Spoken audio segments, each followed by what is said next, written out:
November 1983, shorthand Tamil senior grade. Get ready for the dictation. 10 seconds.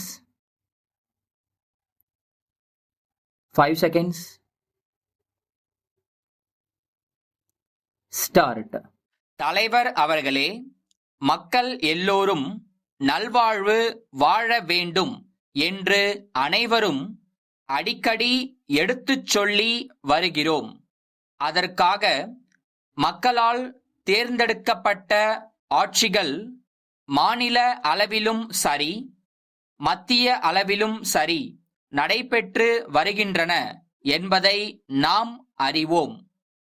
5 ஆண்டுகளுக்கு ஒருமுறை தேர்தல் நடைபெற்று மாநில சட்டமன்ற உறுப்பினர்களும் நாடாளுமன்ற உறுப்பினர்களும் தேர்ந்தெடுக்கப்படுகிறார்கள்.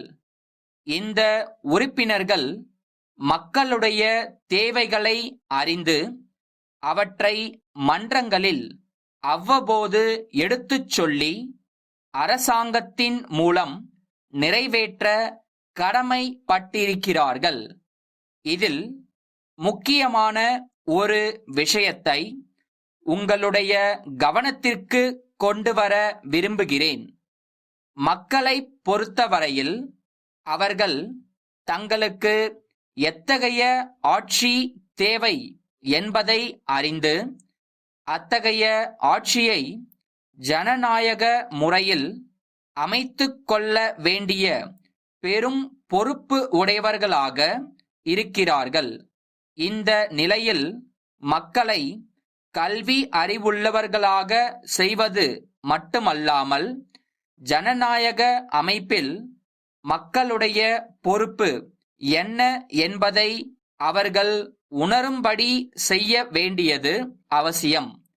மக்கள் ஜாதி மத பேதமின்றி ஒருவருக்கொருவர் ஒற்றுமை மனப்பான்மை உடையவர்களாகவும் நாடு முன்னேற வேண்டுமென்ற நல்ல எண்ணம் உடையவர்களாகவும் இருக்க வேண்டும்.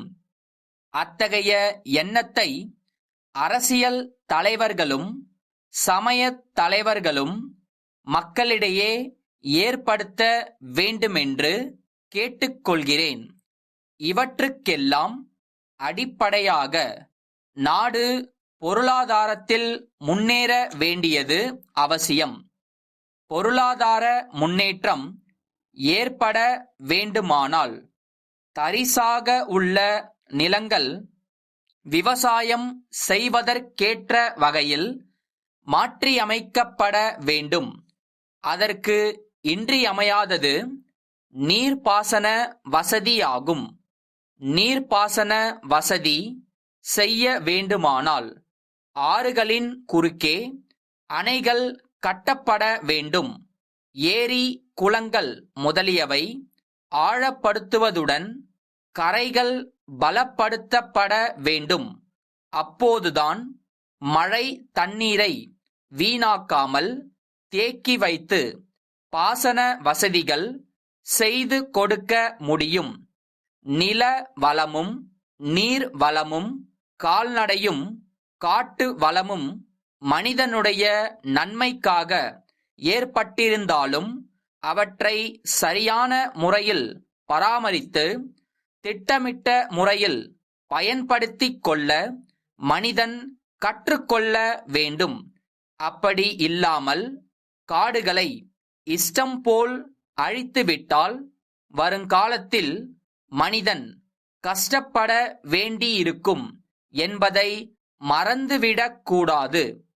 இயற்கை வளங்களை போற்றி பாதுகாத்து நல்ல முறையில் பயன்படுத்தாத காரணத்தால் பெரு வெள்ளத்தினால் சில பகுதிகளும் கடும் வறட்சியினால் மற்றும் சில பகுதிகளும் பாதிக்கப்பட்டு வருவதை பல சந்தர்ப்பங்களில் பார்த்து வருகிறோம்.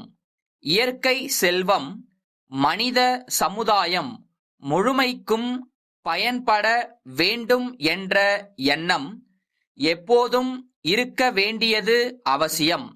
அந்த எண்ணம் ஓரளவு இல்லாத காரணத்தால் ஒரு பகுதியில் பெரும் வெள்ளத்தினால் சேதமும், மற்றொரு பகுதியில் குடிப்பதற்கு கூட தண்ணீர் கிடைக்காத அவதியும் இருப்பதை பார்க்கும்போது உண்மையிலேயே நாம் வேதனைப்பட வேண்டியவர்களாக இருக்கிறோம்.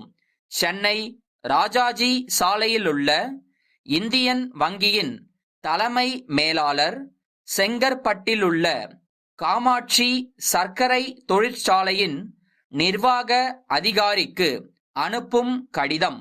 அன்புடையீர், தங்கள் தொழிற்சாலையில் சில புதிய இயந்திரங்களை வாங்கி நிறுவுவதன் மூலம் உற்பத்தியை இரட்டிக்க முடியும் என்று தெரிவித்து அதற்காக விரிவான திட்டத்தை எங்களுக்கு அனுப்பி நிதி உதவி கோரி இருந்தீர்கள். அது பற்றி மேலும் சில விளக்கங்களை கோரியிருந்தோம். அவ்விளக்கங்களும் தங்களிடமிருந்து அண்மையில் கிடைக்கப் பெற்றன. தங்களுடைய விண்ணப்பமும் அத்துடன் இணைத்துள்ள ஆவணங்களும் பரிசீலிக்கப்பட்டு தாங்கள் கோரியிருந்த கடன் தொகையாகிய 20 லட்ச ரூபாய் அனுமதிக்கப்பட்டுள்ளது என்பதை மகிழ்ச்சியுடன் தெரிவித்துக் கொள்ளுகிறோம். மேலும் எங்களுடைய தொழில் அபிவிருத்தி துறை அதிகாரிகளும் தங்கள் தொழிற்சாலையை நேரில் பார்வையிட்டு அவர்களுடைய அறிக்கையை தந்துள்ளார்கள்.